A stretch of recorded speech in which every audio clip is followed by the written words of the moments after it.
आपको बता दें कि पश्चिम बंगाल वक्फ बोर्ड में आज जमकर हंगामा हुआ।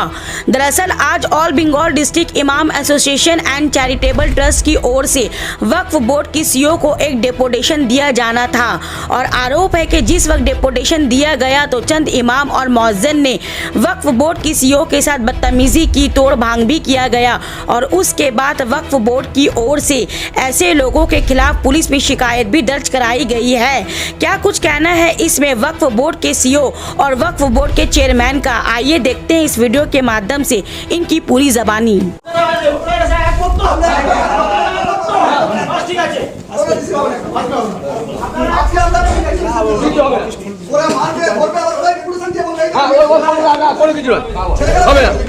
फ्राइडे को चेयरमैन साहब हमको बताया कि डिस्ट्रिक्ट इमाम रिप्रेजेंटेटिव है कुछ हमारे जो हर डिस्ट्रिक्ट को रिप्रेजेंट करते हैं, इनका एक डेपुटेशन आज के दिन है।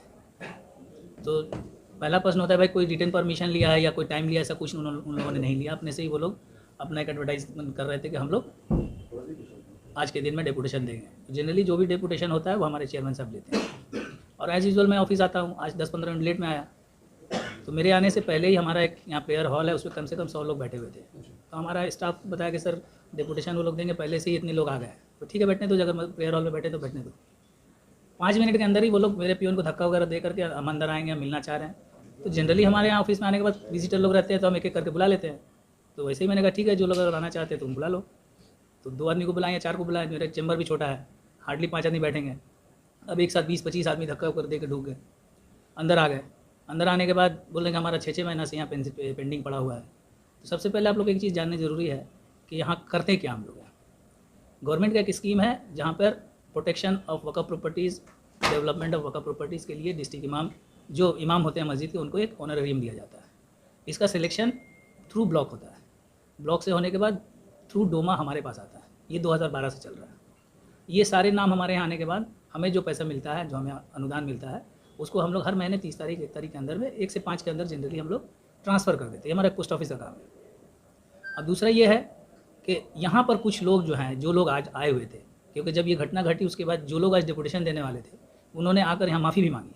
पुलिस को बोला कि जो हम लोगों ने नहीं किया है, हम लोग पीसफुल अपने ये कर रहे थे। लेकिन ये सारा उन लोगों का ही काम था कि एक तरह से प्रेशर क्रिएट किया जाए ताकि जो लोग इमाम भाता या मुअज्जिन भाता जो डायरेक्टली बीडीओ ऑफिस में दिया जाता है नहीं दे के हम लोग डायरेक्ट वक्फ बोर्ड में देंगे और यहाँ देने के बाद आप हमको जब आप विदाउट वेरिफिकेशन को अलाउ कर दीजिए।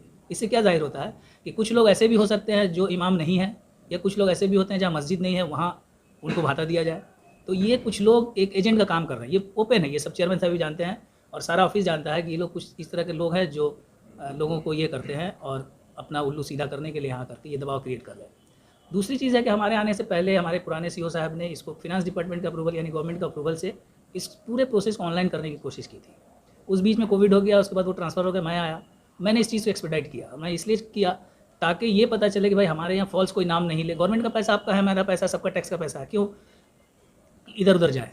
तो इसको हम लोगों ने ऑनलाइन प्रोसेस किया। मेन वजह यही है कि अगर ऑनलाइन प्रोसेस हो जाएगा तो इस तरह के कुछ लोग, देखिए इमाम साहब एक रिस्पेक्टेबल ओहदा है, जो हमारे इमाम साहब, हम लोग सारे इमाम साहब लोग इज़्ज़त करते हैं और इमाम साहब हमारे जो भी हैं उनका कोई गलती नहीं है। वो लोग बेचारे गांव के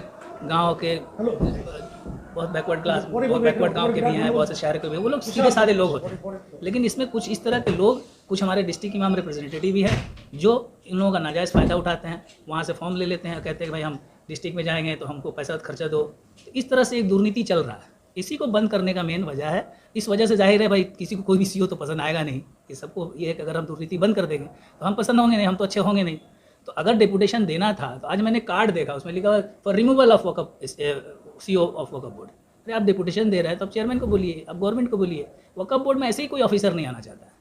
ये एक ऐसा जगह है जितने ऑफिसर लोग आए वो सब लोग सोचते हैं कि भाई यहाँ बहुत ज़्यादा प्रेशर है, बहुत ज़्यादा क्रिटिकल जगह है, यहाँ काम करना स्ट्रेस से भरा जगह है। कोई भी नहीं आना, इवन मैं भी नहीं आना चाहता था। हम लोग WBC सफर है, गवर्नमेंट हमको जहाँ चाहेगी हमको पोस्टिंग कर सकती है। अभी भी अगर कल चाहे कल भेज दे तो मैं खुश रहूँगा। दूसरी डिपार्टमेंट जाकर मैं इससे ज़्यादा आराम से रहूँगा, इससे ज़्यादा काम करूँगा, इससे ज़्यादा मैं वक्त दे पाऊँगा, मैं बल्कि मेरा मेंटल पीस रहेगा। फिर भी वक्फ बोर्ड एक ऐसा है जहाँ कौम का खिदमत किया जा सकता है। तो इस वजह से मैंने इस चैलेंज को लिया है कि जब मुझे गवर्नमेंट ने एक ऑफिसर के तौर पर मुझे यहाँ पोस्टिंग दी है तो मेरा अपना फ़र्ज़ बनता है कि हम भाई वक़्फ़ का मतलब तो ये नहीं हम तो गवर्नमेंट ऑफिसर हैं, गवर्नमेंट का सर्विस दे ही रहे हैं, साथ साथ ही कम्युनिटी का भी एक ये है कि भाई इसमें एक अच्छा रोल है कि चलो भाई कुछ कम्युनिटी के लिए किया जा सकता है। मेन काम तो हमारा वक़्फ़ प्रोटेक्शन है, वक़्फ़ प्रॉपर्टी को बचाना है, मुतवल्ली को बचाना है, मुतवल्ली के लिए काम करना है। ये हमारा एडिशनल काम है इमाम और मुअज्जिन का भाता देना। तो इसको भी अगर हम लोग ऑनलाइन कर देते हैं तो इससे क्या होगा कि जो ड्रेनेज होने का चांसेस है या हो रहा होगा वो कम हो जाएगा, बंद हो जाएगा, हमारा ही पैसा बचेगा, आप और सबका हमारा टैक्स का पैसा बचेगा। तो ये कुछ लोग ऐसे हैं जो इस चीज़ को हवा देने के लिए, एक प्रेशर क्रिएट करने के लिए अचानक मेरे चैम्बर में जब जैसे ही मैं आया 11 बजे, अब ये लोग अचानक 10-25 आदमी घुस गए और घुसने के बाद बस बिना कि हमारे पास सीसीटीवी है, मैं आपको दे दूंगा, तो वो भी आप लोग देखेंगे। तो बस मैं चुप पीसफुली भाई इमाम साहब से मैं क्या बहस करूँ, एक बेचारे इमाम है, मस्जिद के इमाम है, रिस्पेक्टेबल लोग हैं जिनके पीछे हम नमाज़ पढ़ते हैं, हम उनसे क्या बहस करेंगे। मतलब ठीक है, आपकी क्या प्रॉब्लम सुनते हैं, बताइए कि आप डेपुटेशन तो देने आए ही हैं आप लोग। तो बस उसके बाद चिल्लाना शुरू, मेरा कंप्यूटर को उठा कर फेंक दिया, मेरा ग्लास तोड़ दिया, कागज़ वगैरह कुछ डॉक्यूमेंट्स भी डिस्ट्रॉय कर दिया।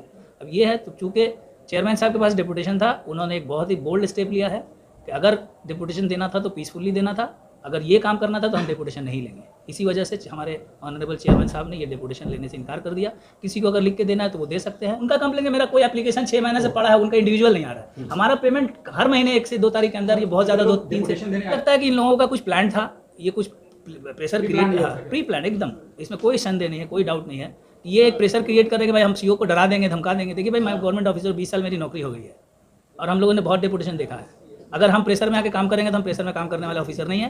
गवर्नमेंट को अगर लगती है कि हाँ ये ऑफिसर अच्छा नहीं है, काबिल नहीं, इसको यहाँ नहीं, इनकेपेबल, हमको कल ट्रांसफर करेगी, मैं परसों चला जाऊँ। गिरा है, आप कंप्यूटर को हम लोग चेक करेंगे अभी, तो चूँकि अभी ये मसला चल ही रहा है, अभी हम लोग, हमारा टेक्निकल एक्सपर्ट कोई आएगा, उसको दिखाएंगे कब क्या पोजीशन है। हाँ, उनका आज का डेपुटेशन का एजेंडा आप फेसबुक में उठा कर देखिए, ऑनलाइन चलबे ना। अगर देखिए आज से 20 दिन पहले एक ऑर्गेनाइजेशन ने डेपुटेशन दिया था 22 तारीख को, मोस्ट प्रोबेबली चेयरमैन साहब थे, मैं भी नहीं, हमारे बोर्ड के मेंबर थे, उन्होंने 45 मिनट हम लोगों को डेपुटेशन दिया, पीसफुली डेपुटेशन दिया। उनके कुछ डिमांड्स थे, हम लोगों ने हर एक डिमांड्स को नोट किया, उनसे लिखित लिया, लिखने के बाद हम लोगों ने उसको गवर्नमेंट के पास फॉरवर्ड भी कर दिया। क्योंकि देखिए, अगर इमाम साहब को हेल्थ कार्ड चाहिए, इमाम साहब को हाउसिंग चाहिए, इमाम साहब को और भी कुछ अगर उनका दावा है, तो हम लोग तो मीडिया है, हम लोग तो भाई हम लोग उनको लेकर भेज रहे हैं। तो ये कुछ इस तरह के कुछ लोग हैं जो मैं बता रहा हूँ, कुछ डिस्ट्रिक्ट इमाम रिप्रेजेंटेटिव है, सारे नहीं, 4-5 ऐसे हैं जो इस तरह का न्यूसेंस वैल्यू उन लोगों के अंदर है, जो मैं चेयरमैन साहब को बहुत बार बताया हूँ, आज भी मैं बता रहा हूँ और आज ये सामने आ ही गया। আমি এক্সিকিউটিভ অফিসার যা হবে তা আমরা আজকে এফআইআর করছি, আর আমরা এফআইআর এখনো লিখছি, আমরা এফআইআর করে দেবো। আমরা जो लोग थे, कुछ लोग आइडेंटिफाई हुए हैं, कुछ लोग डिस्ट्रिक्ट इमाम रिप्रेजेंटेटिव, उनके नाम भी, जो एफआईआर की कॉपी हम आपको दे देंगे। जानते हैं बहुत से लोग, क्योंकि रेगुलर हैं ये लोग। ये अब एक देखिए, हम इससे क्या हो रहा है कि इमाम साहब बदनाम हो रहा है। अब ये 4 इमाम अगर ऐसा हरकत करेंगे तो पूरी कौम के इमाम बदनाम होंगे। हम सारे इमामों को बदनाम नहीं होने देंगे, हमारे सारे इमाम बहुत अच्छे हैं। अगर 2 आदमी गंदगी करता है, अपने ही चिल्लाएंगे, अपने ही टेबल तोड़ेंगे और अपना ही रिकॉर्डिंग करके उसको वायरल करेंगे, तो इससे और कुछ नहीं, इससे शर्म की बात और कुछ नहीं हो सकती है। हमारे सारे इमाम बहुत अच्छे हैं, हमारे पूरे वेस्ट बंगाल के क्या बल्कि पूरे हिंदुस्तान के, पूरी दुनिया के इमाम कोई उंगली नहीं उठा सकता है। हम लोग उनके पीछे नमाज़ पढ़ते हैं, और हमारा अगर इमाम अगर ठीक नहीं तो हमारी नमाज़ नहीं होगी। तो ये अगर 2-4 लोग इस तरह से हरकतें करते हैं, इससे इमाम की कोई गलती नहीं। इमाम लोग जैसा अपना भाता पाते हैं उनको मिलता रहेगा, और मैं चाहूँगा कि उनको और अच्छे सहूलत से मिले और इजीली एक्सेसिबल कर पाएँ। कोई ट्रांसफ़र हो जाए, इमाम दूसरी जगह आ जाए, ये ऑनलाइन प्रोसेस अगर हो जाता है, और ये मैं नहीं कर रहा, गवर्नमेंट ने अप्रूवल दिया है, NIC ऑलरेडी उसको बना चुकी है, हमारा सिर्फ टेंडर बाकी है। हम लोग फ्लोट करेंगे जब उसको वेब पोर्टल में जब हम लोग उसको होस्ट करेंगे, तो होस्टिंग के लिए हमारा एक प्रोसेस है, वो इंशाल्लाह हम समझते हैं कि 2-3 महीने के अंदर वो प्रोसेस हो जाएगा। ये तो उन लोगों की सहूलत के लिए है। डेफिनेटली আমি তো এটাই কথা বলছি, every imam is not bad, 2-4 zone, all the imams are good. वो लोग चाह रहे हैं कि हमारे इमाम का, अब देखिए एक मालदा का इमाम अचानक उसका अगर पेंशन बंद हो जाए, बेचारा आएगा वहाँ से, हमारा ऑनलाइन प्रोसेस ऑनलाइन में ही अपना क्वेरी पूछ सकता है, क्यों बंद हो गया अचानक। तो ये तो बैठे बैठे, आजकल सारा मोबाइल का युग है, हम लोग टिकट बुकिंग करते हैं, इनकम टैक्स रिटर्न फाइल करते हैं, सब कुछ ऑनलाइन करते हैं। अगर ऑनलाइन हो जाए तो एक इमाम की इससे बेहतर क्या होगी। वे गरीब, हर बाहर इमाम के बच्चे पढ़ रहे हैं आजकल, अल्हम्दुलिल्लाह बहुत अच्छा पढ़ रहे हैं, हमारे हॉस्टल में यहाँ पर एडमिशन के लिए आते हैं। तो इमाम के बच्चे सब ये मोबाइल में ही आप सारा काम कर लेंगे। এটা আমাদের টাস্ক ফোর্স আছে, টাস্ক ফোর্স ডিসাইড করবে। আমি তো সিও, আমি তো বন্ধ করার কেউ নেই, অ্যাকচুয়ালি সিওর কোনো রোলই নেই, আমরা তো এক্সিকিউট করছি। বোর্ড সিদ্ধান্ত নেবে, টাস্ক ফোর্স আছে, সারা সিদ্ধান্ত নেবে। এবার বলির বকরা তো সিওই হয়, যেহেতু আমরা এক্সিকিউশন পার্টে আছি। অনলাइन হলে I am favouring of the online system. তাহলে একটা ডেটটার সময় ডেপুটেশন দেওয়ার কথা ছিল ইমামদের, মসজিদদের, কেমন? এবং যদিও আমি একটু আগে আসছি, কিন্তু আজকে আরও একটু পরে এসেছি, যে ডেপুটেশনটা যেন আমি রিসিভ করতে পাই ইন টাইম, সেভাবে 1টা নাগাদ এসেছি। এসেই তো শুনলাম অঘটন ঘটে গেছে, সিও সাহেবের টেবিল কাঁচ টাচ ভেঙে টেঙে কম্পিউটার তছনছ করে দিয়েছে, এবং তাকেও প্রায় ম্যান হ্যান্ডেল করার মতো খানিকটা করেছে।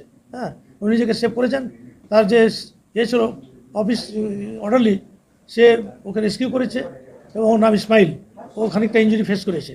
হ্যাঁ, কোথায় আসে কথা হলো। কি অ্যাসোসিয়েশন মানে ডেপুটেশন দেবে তার আগে তো আপনাকে অ্যাপ্লাই করেছিল যে আমরা এই হ্যাঁ, ওরা বলেছিল যে আমরা একটা ডেপুটেশন দেবো, হ্যাঁ, মানে কোন অর্গানাইজেশনের পক্ষ থেকে? এই ডিস্ট্রিক্ট ইমাম অর্গানাইজেশন যেটা বেঙ্গল ডিস্ট্রিক্ট ইমাম একটা আছে না, ডিস্ট্রিক্ট ইমাম অর্গানাইজেশন যেটা আছে ওদের পক্ষ থেকে।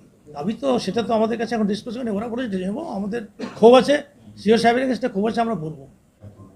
আরে ক্ষোভ আছে ইমাম সাহেবদের ব্যাপারটা কি, ওরা একটা অ্যাবসার্ট এটা অ্যালাউ করে দেন, আমরা পেয়ে যাবো, যে যোগ্য নয় তাকেও অ্যালাউ করে দেন, এরকম একটা থাকে তো।